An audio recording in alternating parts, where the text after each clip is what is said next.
Thank you very much for joining us today for a session about context in cloud security and how it can revolutionize your cloud security journey for your AWS deployments, of course. So we have a packed agenda. We're actually going to touch first on the challenges that we're seeing across any customer that starts using the cloud or already in the cloud and grows into the cloud. And then we're going to talk about a new approach that helps these organizations actually revolutionize and streamline the way they do security. And then we are honored to have John Wizensky, CISO for MGM Studios, to join us for a fireside chat to discuss on his experience and his organization's experience into cloud. And then we're going to open up the stage for Q&A. So you have a mic here and a mic that will be running around, and feel free to ask any question in the end. So let's start with Wiz, a little bit about the company. Wiz is really defining cloud security. We are a relatively new company. We exist less than 3 years. But in this short time, we are actually one of the fastest growing software company ever. We are securing millions of cloud workloads daily. And we actually are trusted by more than a third of the Fortune 100 companies, alongside hundreds of other customers from all shapes, sizes, verticals, and geographies. The one thing that is common to all of these organizations is, of course, that they are using cloud in order to build their business, transform their business, and continue and innovate. Now, the thing is that all of them are actually experiencing the same challenges as they start using the cloud. And when we ask customers and we are trying to understand what are the things that are challenging your security organization when you start using the cloud more and more, we see three main challenges that we're going to talk about them. One is really the complexity of the environments. So some organizations are using one cloud, some may use more, but you also have clouds within a cloud. You have Kubernetes, you have VMware running within AWS. You have different architectures. Think about VMs, of course, but you also have PaaS services, containers, Kubernetes, serverless containers like Fargate, serverless functions, and they are all working with each other in order to deliver one single cloud application that you need to secure.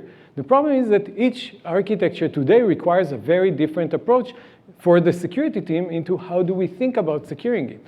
That's a lot of complexity there, but that's only the beginning. The second challenge is really around how do we think about the risk in the cloud environment. So we all know that we need to scan for vulnerabilities, we need to scan for configuration, but actually, is this enough? Of course not. We need to take all of this signal and we need then to think about what do we actually prioritize. And then we need to address some very tough questions. What is the likelihood of this vulnerability actually being exploited? What is the exposure of this resource? And this will determine the likelihood of the risk, but then we also need to think about the impact. If this resource gets compromised, what will the threat actor have access to? What are the permissions? What are the secrets? What are the high-value assets or the sensitive data that will be accessible from that resource? That's the impact analysis. The problem is that everything is very manual today within security and the traditional tools that are being used. The third challenge is how to operationalize it at scale. When we think about scaling the cloud security the program, we need to think first about how do we gain visibility to any cloud that we are running, any cloud application. Second, we need to think about how do we actually deploy a very fragmented suite of tools. And then we need to create this remediation process, sometimes across not one, not dozen, but sometimes hundreds of different teams that deliver to the cloud.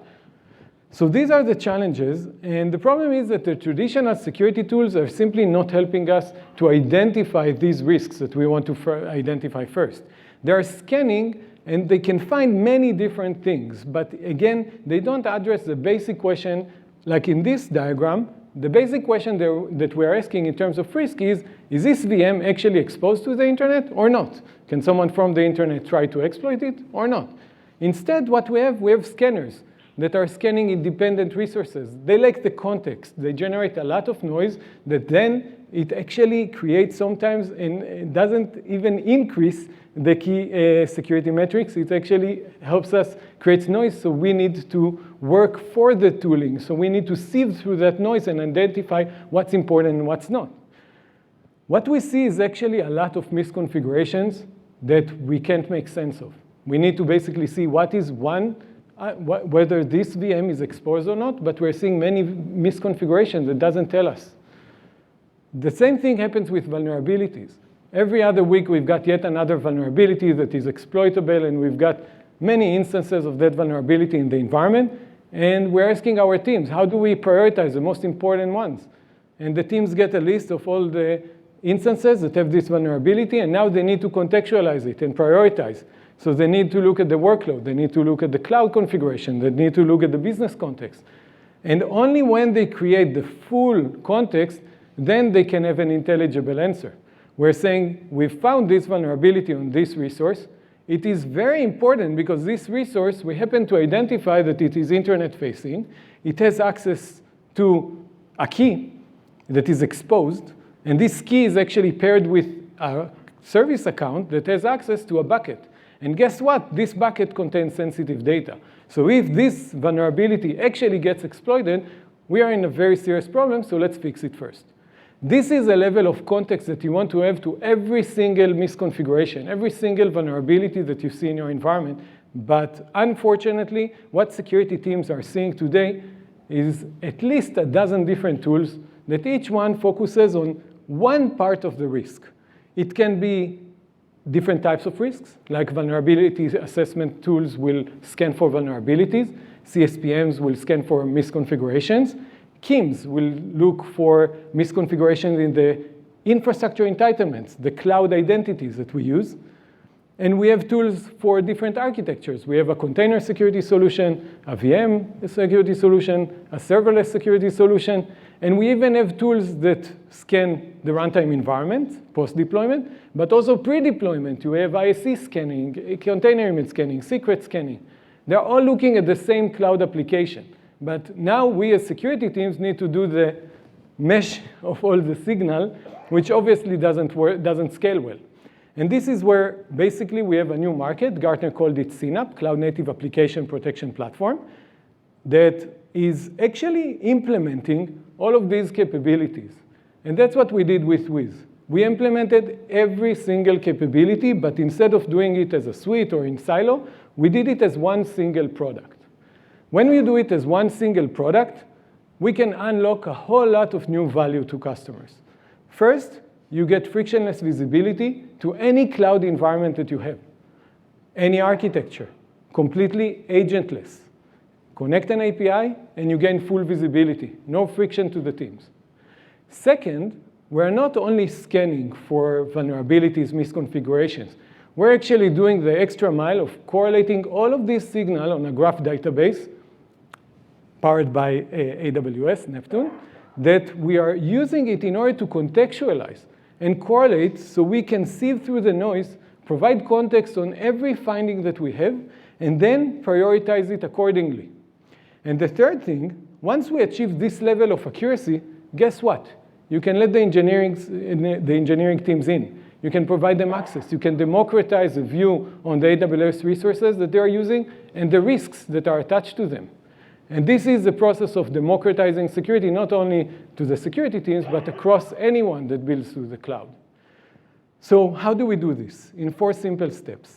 The first one is really an agentless connector to your cloud environment. It's a cloud role. We connect to the cloud APIs, and we scan everything that runs in your cloud. Second, we perform deep cloud assessment. We can think about the traditional scanners, like we talked about, vulnerabilities, misconfigurations, malware, data scanning. But we also have a cloud risk engine that can understand the more complex types of risks. For instance, what is really exposed? What are the lateral movement paths? What are the excessive permissions? And then we also benefit from the already existing tools that you have in the environment. AWS Macy, GuardDuty, CloudTrail, other third-party tool. We ingest all of this signal, and then instead of bombarding you with this, we actually correlate it on the graph. The graph is the thing that really allows us to remove the noise and identify what we call toxic combinations. Toxic combinations are one resource that has multiple different issues with it that combined together, it creates a full attack path. The full attack path is a critical risk. And this is how we can uncover what is actually important to do in your cloud environment to reduce the risk and sieve the noise. And then you are ready to start hardening and reducing the risk in your cloud environment. You have an accurately prioritized list, and you can integrate it to your processes, whether these are Jira, ServiceNow, ticketing systems, whether it's auto-remediating into the cloud, completely automated or single click. And you can even implement it in the pipeline. You can use CI/CD, the Wiz CLI in order to scan images, infrastructure as code, and other artifacts before they're even getting to your cloud environment.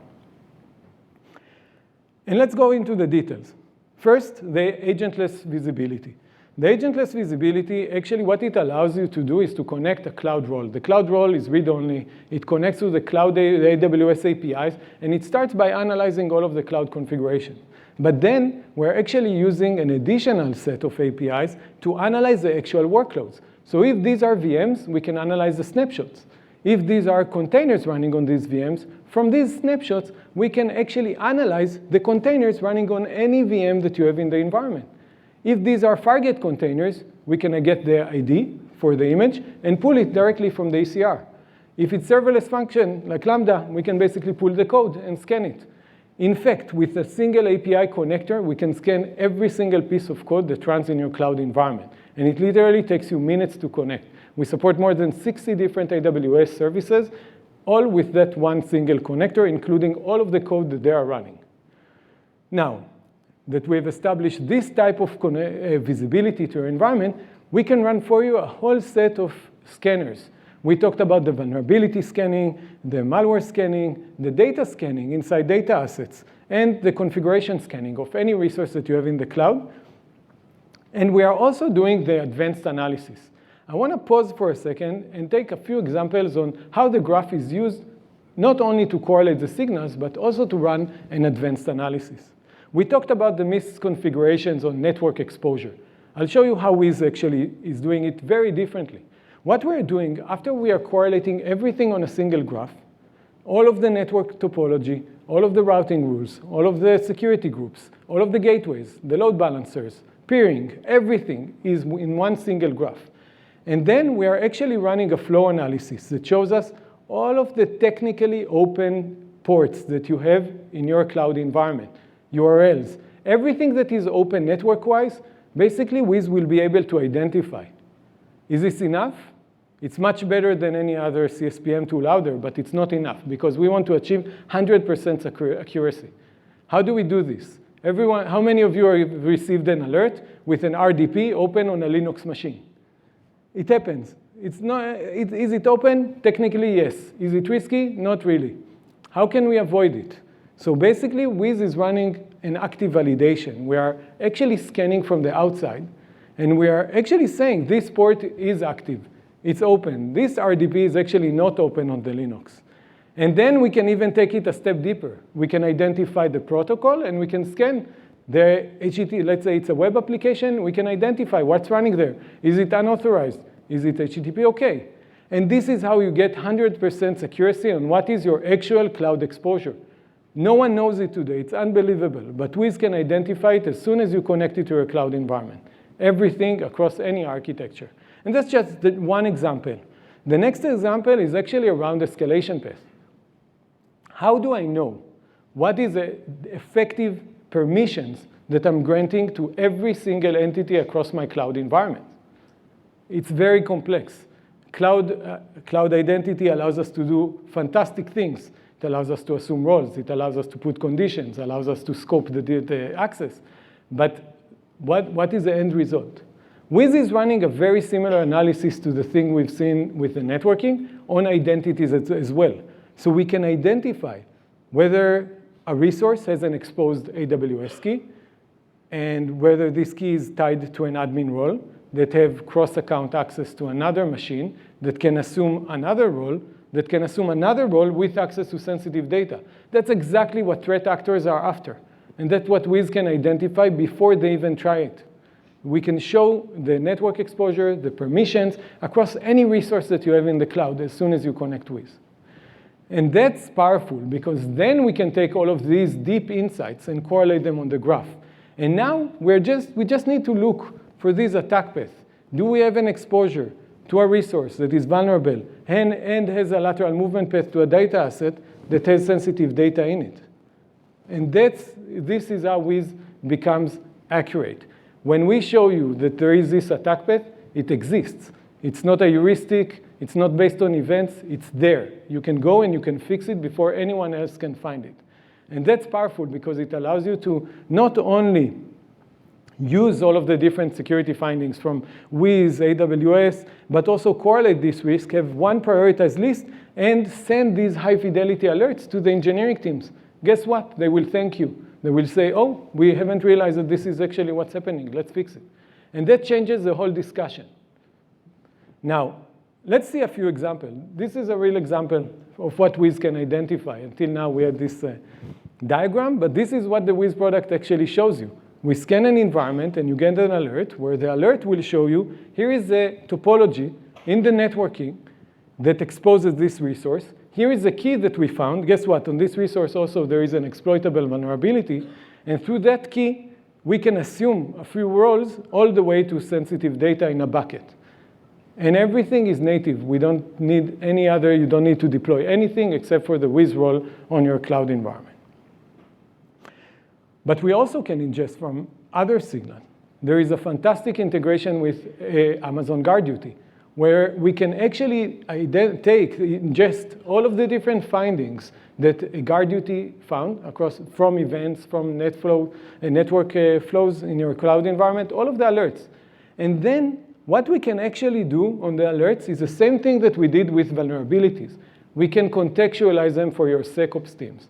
And we can say, hey, look at this SSH brute force alert.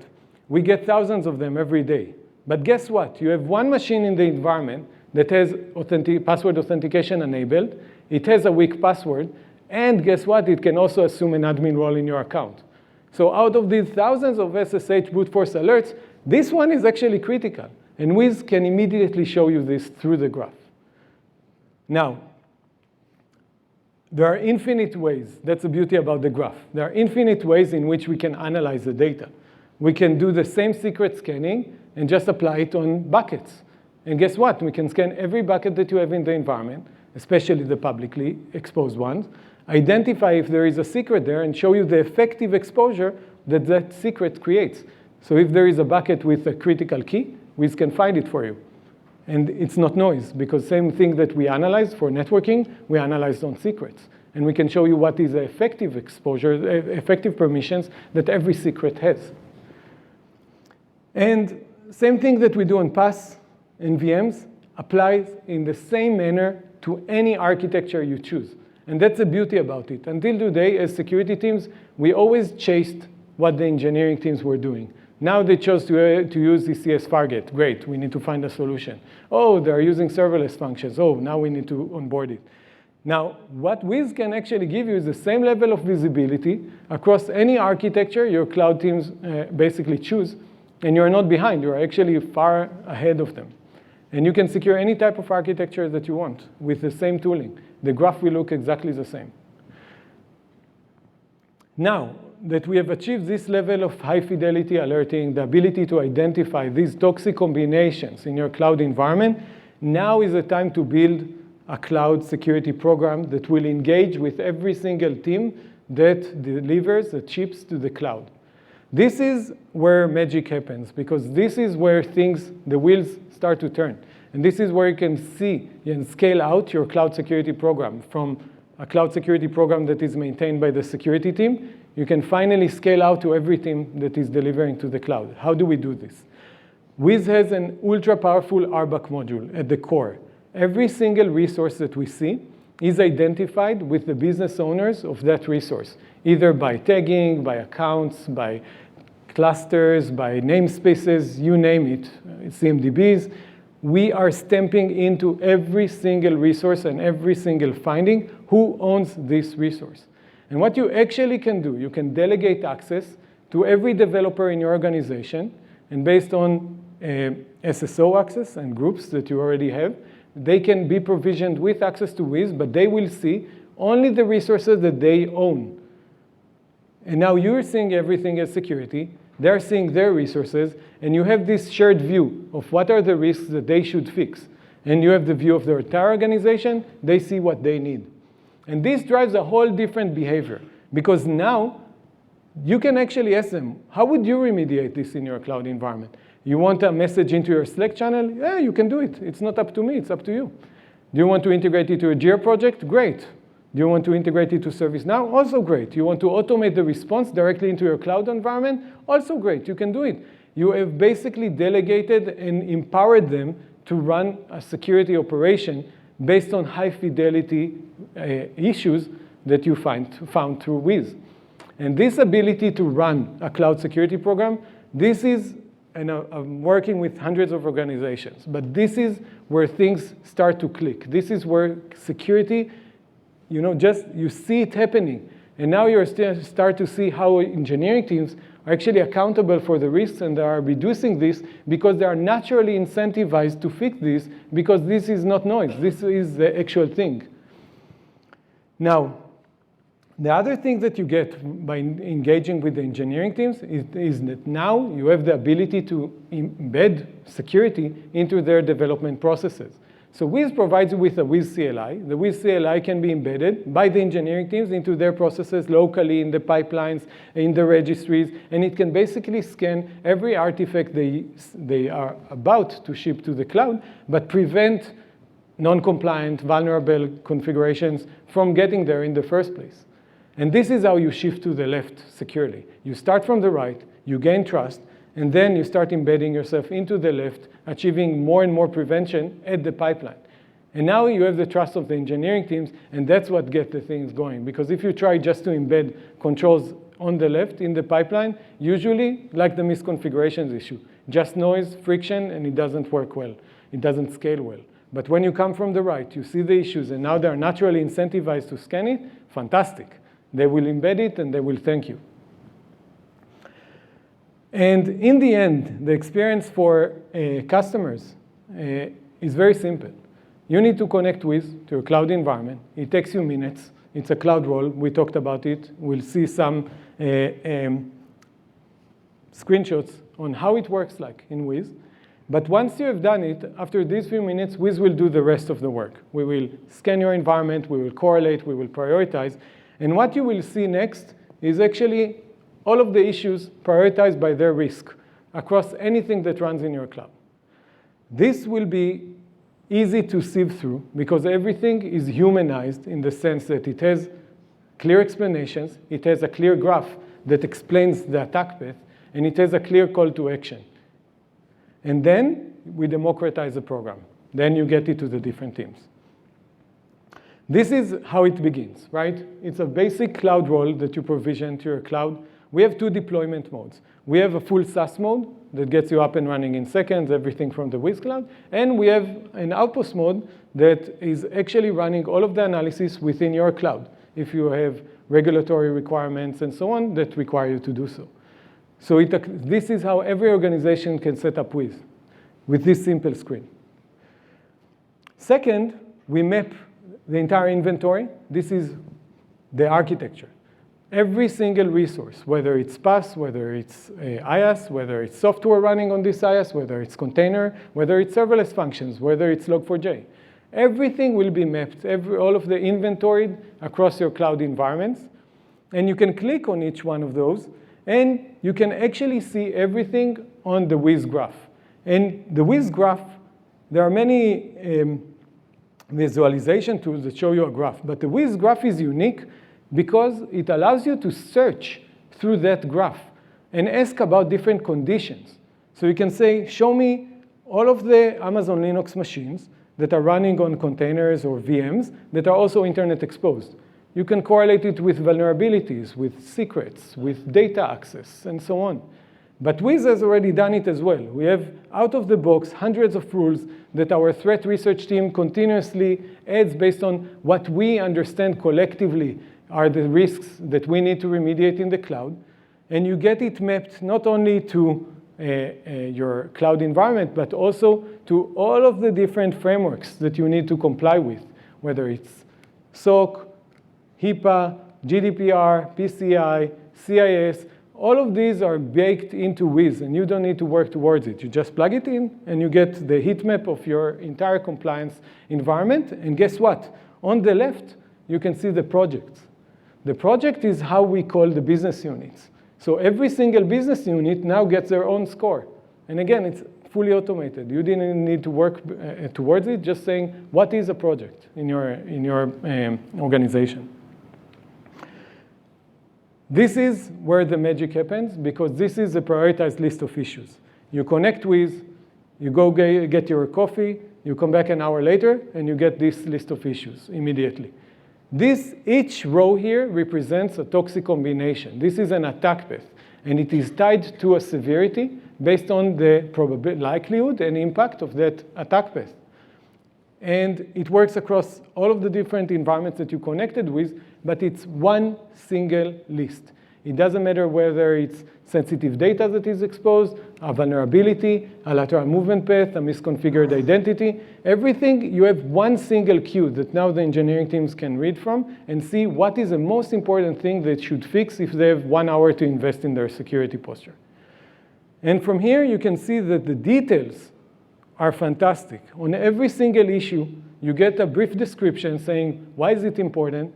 But then you get a slice of the graph that shows you this is the attack path we actually correlated. So think about it as searching on one specific attack path in your cloud environment and then presenting it to your dev teams and saying to them, here is the attack path. Fantastic. This is why it's important. And this is out of the box, automated, just works. And you can create these queries yourself and these controls yourself. So if there are specific conditions that you want to look for and toxic combinations that maybe are important for you and you want to add, you can do it as well. We can identify, for instance, the previous one is the example that we've seen on a publicly exposed VM that assumes global admin permissions, including sensitive data access. The next one is actually the ability to identify keys, but one other characteristic of the graph is that it actually accounts for all of the different accounts that you connected. So instead of looking at one in a silo in every single account, Wiz is actually using one single graph to represent all of the risks together. What it allows us to identify is actually if you have a developer that left a cloud key to production in your dev environment, Wiz will identify it and will tell you this is a cross account. And guess what? This leads from your dev environment to your production environment, and no one can find it otherwise, only through the single graph approach.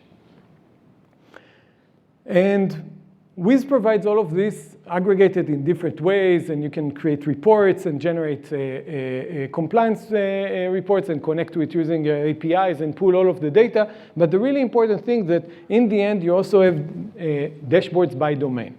So we will show you everything you need to know on improving your vulnerabilities, or your cloud entitlements, or your data, or a threat center. We have the threat center team that basically monitors for all of the known cloud threats. And once we see a new cloud threats, we bake into the portal, here is your exposure to this specific high-profile threat. And what we hear from customers is that they read about it in the news, and before they even check in with, it's already there. We are really monitoring for all of these threats. So when you wake up and you get the question from the board or whoever, are we exposed to it? You go to your Wiz portal and you have an answer. You don't need to work towards it, out of the box. And that's the threat center. And in the end, Wiz is one product, but it fits into many different categories in the security architecture. It fits into a CSPM, it fits into a workload protection tool, it fits into a CNAPP that basically augments it with data scanning, cloud detection and response capabilities, attack path analysis, and also the inventory. We also provide DevSecOps tools as with CLI that you can embed into the CI/CD, and we integrate with many other solutions. In the end, the value is simple. Immediate risk mitigation and immediate cost reduction, because you can rationalize a lot of the investment in specific siloed tools in your cloud environment. But the other value that you gain is operational efficiency. Now Wiz works for you. You don't need to deploy it because it's a simple API deployment. It's there. It actually auto-onboards new accounts if you have them created. So you don't need to work towards provisioning security across your environment. It just happens, and then you get to see the prioritized list. So a lot of the operational overhead, instead of focusing on setting your security tools up, you can actually focus on remediating and reducing the risk. So you can shift your priorities now to reducing the risk, and you can accelerate the business because now you are not blocking them anymore. They can use any architecture, any tool they want. You're secured with Wiz, and it will look the same for you. Same type of risks, same type of graph. And with that, I'm honored to invite John Ginzensky to the stage. We're going to have a fireside chat. John is the CISO for MGM Studio. Thank you. And yeah. It was bright. Take my glasses off. Whew. Yeah. Good to see you. Thank you. Good to see you. Thank you for coming to Vegas. I'm just glad I made it up the stairs without falling down. Yeah, that's a big challenge. Absolutely. Okay, thank you for joining. And first, maybe we can start by if you can share a bit more about MGM Studios. You're a long-time leader in the entertainment, and basically just sharing with the audience, what does it mean to be a security team for MGM? What do you protect? What are your priorities? Sure. Well, I mean, I don't know about you, but one of my favorite experiences in the world is that experience of the lights coming down in a movie theater with that big bucket of popcorn and your significant other or your friend, and you're about to see something that you've never seen before. And suffice to say, MGM Studios has been delivering those experiences to customers worldwide for over a century. And so it should go without saying that securing those experiences, and whether it's our corporate infrastructure or whether it's our production supply chain, being able to be a safe space for creators to tell their stories is essential to what MGM Studios does, and I imagine it's the same for most film studios. And so while you don't think of cybersecurity necessarily when you think of James Bond or something like that, it plays a huge role in our ability to help creators tell their stories across the world. And basically, you have chosen the cloud path, right? So you chose to move to AWS. Can you share a bit more about that journey and when was it, how did it work, and also how did it impact the security team? Sure. Well, I think in the middle 2010s, there was a number of really high-profile breaches. The one that always comes to mind, specifically when you're thinking about the entertainment industry, is the Sony hack. And I think that spurred a lot of organizations to kickstart their digital transformation. And that's not just localized to Hollywood. I mean, I was at the Pentagon at the time, and we were certainly having plenty of conversations about the Sony hack, how it happened, the impacts, what it could mean for national defense. And MGM Studios is one of those organizations that it's cliche to say went on a digital transformation, but it's absolutely true. And like most organizations, a digital transformation gives you added complexity. And added complexity gives you additional risk. Right? More serverless functions, Kubernetes, containers, a DevOps team that is moving as fast as they possibly can to improve that production pipeline. All those sorts of things introduce a level of risk to your enterprise that, an old school mentality of a security team telling people what they can't do fails really quickly, and you have to be concentrated on keeping pace with that digital transformation. And that was exactly what my predecessor at MGM Studios was really good at, is as that complexity curve continues to rise, your hiring curve typically is not going to keep pace with that, especially from a security perspective. And so how do you get the right tools in place? How do you have the right focus on automation? How do you have the right, the team put together in order to keep pace with that complexity while also not, burning people out, while also having an understanding that you're never going to have a million monkeys on a million typewriters writing Shakespeare. So what can we put into our toolkits that are really going to enable our teams to enable the business, which is the journey that they've been on over the last 4, 5, 6 years. Amazing. And so how did you do it? So how did you transform, and when did Wiz come into play? Yeah, well, it's funny. You and I were having this conversation earlier. Wiz predates my time at MGM Studios, so I spent a lot of time with the real brains of the operation, my team, the Paul Morrises and the Rod Santoses of the world, to kind of get an idea of I'm really impressed with what Wiz can do. It's obviously, doing great things for us at MGM Studios. How did it come about? Well, and the funny story is that the engagement with Wiz started October, November of 2021. And for those of you who probably spent like 3 weeks pulling your hair out for Log4j, super well timed, right? So rolled out Wiz, to the point that you made earlier, super easy rollout, seconds, minutes, a week, whatever it was, just in time for Log4j. And I'm actually quite jealous because the organization I was at previous to that, we did a really good job of responding to Log4j, I like to think, and I think some of those folks are actually in the audience. But it was a very manual process. It was very time intensive, all hands on deck, the technology team, the security team, everyone was coming together like a lot of other organizations. And I'm picking Paul and Rod's head on brains on my team. I was like, well, how was it for you guys? I said, honestly, 10 out of 10 when it came to what Wiz was able to give us, because instead of spending so much time on the discovery was table stakes. You see what I did there? That was a Vegas joke. Yeah. The discovery was the table stakes. So they were already doing remediation when teams like mine were still trying to make sure what the blast radius was for the problem.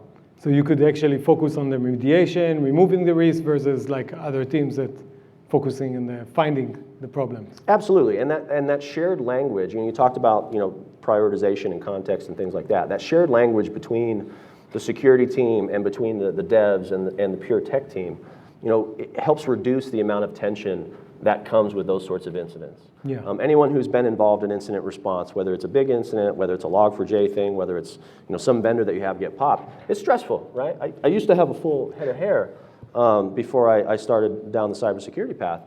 But having that sort of shared language and having that context that comes with what needs to be prioritized ends up being a force multiplier for your entire organization, and you can feel good about that incident response as opposed to the natural stress that comes with it. And the prioritization and the context in the end, do you feel like it's incentivizing naturally the teams to act upon it? Like no more, pushing back, less friction? Absolutely. I mean, because log aggregation is interesting. What makes it compelling is context.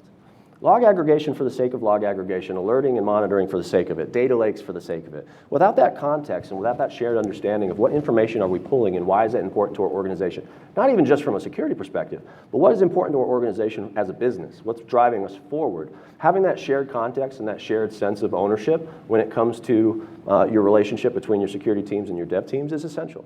Essential, one, just because it's really stressful to always have everybody mad at you. And two, because I really think that democratization of a security program is the future. We're never going to have, Steve Schmidt, Amazon CSO, he talks a lot about the cybersecurity talent gap, hundreds of thousands short in terms of how many folks that we need in order to secure our enterprises. So you're never going to really be able to hit that number, probably. And so what can we do to be the rising tide that lifts all ships? What tools can we put in place? What mechanisms can we put in place? What process? What conversations are we having with our CTO counterparts in order to ensure that everyone is playing their part when it comes to a security program? And so that democratization is essential, particularly when you're in a resource-constrained environment. So how are you doing today? How are you ingraining security into the engineering teams, the business units? What's your best advice to the audience here on doing it? Yeah, get out of the way, right? I mean, and I think that's easier said than done for the most part. But when you do talk about that democratization and you do give them access to the portal and the insights, to your point earlier, they're hungry for that sort of thing. And in the past, as that complexity builds and as your enterprise gets larger and larger and you have you go from 0 serverless functions to 1 million serverless functions within 2 months, and then half of them are sort of stale and all those sorts of things. Like giving people the tools to actually fish for themselves, and I mean FISH, not PHISH, giving them the tools to fish for themselves ends up, one, making you more secure, which is what we're here for. Two, ends up building better relationships between those organizations and reduces that natural friction that comes with me being the bad guy or the cop and them being the people that are actually generating revenue for the company. But also, gets us into more of a mentality where, security is more like breathing in water than it is something that we really have to spend too much time arguing over what the priority is, arguing over the context, arguing over what we need to do first. So this single list of issues actually standardizes not only for security, but the entire discussion around what should be done, where do we spend our resources. Right. I mean, because people like me come through the door and we have a really big smile on our face and say, don't worry, I'm the security team, I'm here to help. here's a list of things I need you to do, and I need you to do all of them right now, and I need you to do them twice as fast as you're actually capable of doing them. And oh, by the way, the people I'm asking to do that are the same people that are like designing features that make your product better, or helping with the production pipeline, or whatever it is. And so, being able to actually be a good broker in that relationship, as opposed to someone that's just telling them, here's your to-do list today, ends up being something that one, again, reduces that friction, and then two, my team can concentrate on some of the more wicked challenges in security, as opposed to having to constantly chase down vulnerability management, constantly chase down remediations, constantly chase down that sort of visibility that you need in your That's actually a really good point. So basically, once you get the process going and the natural context and incentives to the teams to operate, then you can concentrate on really like the tougher problem. What's next? What's coming? Like the bigger investments you can do now. Absolutely, because in the paradigm of a security analyst going to a dev and saying, hey, your application is broke, here's how it's broke, fix it, no one's comfortable in that conversation. Yeah. The dev is like, hey, how come you didn't tell this to me on the left of the pipeline? And the security engineer is saying, well, hey man, like, do the right thing. And you end up with that butting heads, no matter who they are. The personality friction that comes with that is hard to deal with. And so getting a tool in place and having that shared understanding ends up reducing that to a point where that security engineer is no longer having an uncomfortable conversation with a dev. Instead, I have them using their 50-pound brain on other problems and looking over the hill and seeing what the next threat is and seeing where we need to be from a compliance standpoint and all those other things that go into a healthy cybersecurity program. That's amazing. And we should add this to the business value slide. So one other thing that is also very interesting, that basically MGM was acquired by Amazon in 2021. And basically, I would love to hear more about the experience of you as an acquired company in the M&A, and also what are the learnings, and maybe how your current cloud security program and Wiz helped you, to differentiate yourself in that process. Sure. Can I get a show of hands of how many folks have been through like a big merger and acquisition? Okay, so all of you have had big headaches before. I like to joke that, whatever it was, March 16th or March 17th when the deal finalized, I had like 20 emails in my inbox from like 5 new bosses and 7 new best friends, and I had a new to-do list, and oh, by the way, you have to keep the lights on, and all those sorts of things. And so, I always say that the hardest part of a merger and acquisition activity or anything like that is not the technical stuff, it's the cultural stuff. And so for us, you have one of the oldest film studios on the planet joining forces with Amazon, however you want to describe, the behemoth that is Amazon. And so having a shared understanding of what are our first priorities for 30, 60, 90 days. Spoiler alert, Amazon cares quite a bit about security, and so when they bring a company in, the security team is first through the door from a cultural perspective. They're first through the door from an integration perspective. We had a to-do list. We had our 30, 60, 90-day plan. We're figuring out which foundational systems that we take off the shelf from an Amazon perspective, identifying differentiated risk that comes with us being a film studio, content security, and things like that. And not only do you have like keep the lights on type stuff, like we have applications, we have things that need to continue to run and threats and things like that. Now you have an integration to-do list from a security perspective, and then you have an integration to-do list from a technology perspective. And spoiler alert, the people that are doing that work, the engineers that are doing that work, they're the same people. And you don't get extra people to help with that. Like it's you, right? Don't get me wrong, there's plenty of really wicked smart people at Amazon. You get to phone a friend, having the resources and having the ability to escalate and having the ability to prioritize things on the fly is helpful. But there's a very real restriction when it comes to, if you got 3 DevOps engineers, you've got 3 DevOps engineers, and guess what? They're not like Hermione Granger and get to like have a time machine or something like that in an extra few hours in the day. And so that prioritization doesn't just become a daily activity, that's an hourly activity. Yeah. That is, all right, John, you have 15 work streams on the security front. Doug, as the CTO, you have 25 work streams, app rationalization, all that sort of stuff. How do we bring those things together and move forward in a way that, 1, meets the objectives from a security perspective for Amazon, but 2, and most importantly, doesn't break the shiny new toy that they just acquired? And so having a tool in our hip pocket like Wiz that it's not just a long list of vulnerabilities and not just a long list that we create a burn down metric for, but actually helps us prioritize and gives context to the noise that we would be hearing otherwise, so that when I have that conversation with the CTO, he doesn't have to keep telling me like, John, we don't have enough time. I can give him the winnowed list, and oh, even better, I can get out of that conversation entirely, give his team access to the portal themselves, and we're off and running. And again, then my team can concentrate on the 17 other work streams that we needed to concentrate on to roll out those abilities. And so Wiz played an integral role in that, one, because of the context, two, gave us a shared understanding between not just my organization and the CTO's organization. Now you're talking about the tech folks on the Amazon side, the security folks on the Amazon side. Where is that like centralized place that we can have a rational conversation about risk and move forward with it? I can only imagine how much more difficult it would have been if we weren't an AWS native organization. You start peeling that onion when it comes to mergers and acquisitions.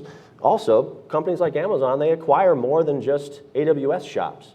You know, when you're talking about some of the other big cloud providers, you know, in the world. And so having a tool that can help with that process just gave us a leg up for the entire acquisition. Yeah, and is this like something you see as a scalable thing that you can do on any M&A? So what's the learning from this in the generic case? Yeah, absolutely. I mean, it goes without saying that the maturity of a security program isn't always going to be ideal when you acquire a company.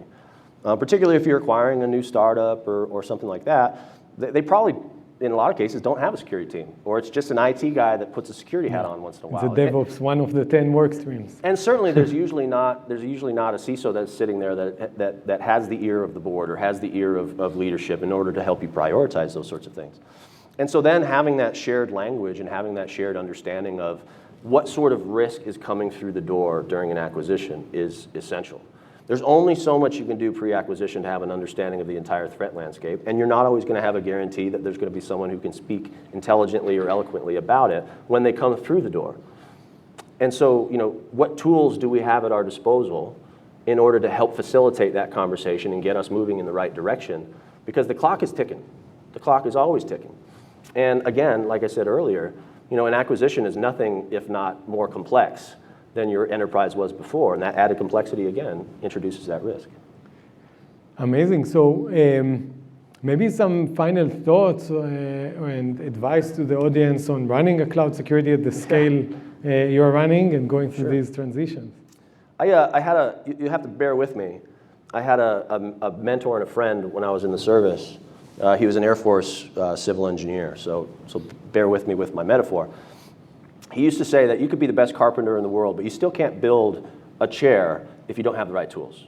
And that metaphor actually works in reverse too. You could be the best tool set in the world, and if you don't have the right carpenters, you're still not going to get a chair. And I think in cybersecurity, we have a tendency when it comes to folks that sit in my seat and then folks that sit in the CTO or CIO seats, where we get into this situation where we all have an understanding, a shared understanding of what's important to the business from a security perspective. No one wants to be insecure. But what ends up happening without that context, without democratization, is that we turn into the Spider-Man meme where they're all pointing at each other and no one actually makes the first move because it's so hard to figure out what's actually important to us holistically as an organization. And so MGM, Amazon, ton of great carpenters, some of the best carpenters in the world. And I think we were just super lucky to have tools like Wiz and some of the other tools that we had in our infrastructure to give us that shared understanding of how we were going to move forward collectively, particularly during the acquisition, in order for that engagement to be successful. And so I think what I would leave folks with is always keep that in mind. You're only as good as the tools that you have at your disposal. And on the flip side, don't forget that making sure that you're investing the time and the effort into the people and giving them the ability to, and trusting them with the ability to prosecute your security program is almost even more important. Nice said. Thank you. And we're going to open up actually the stage for any questions.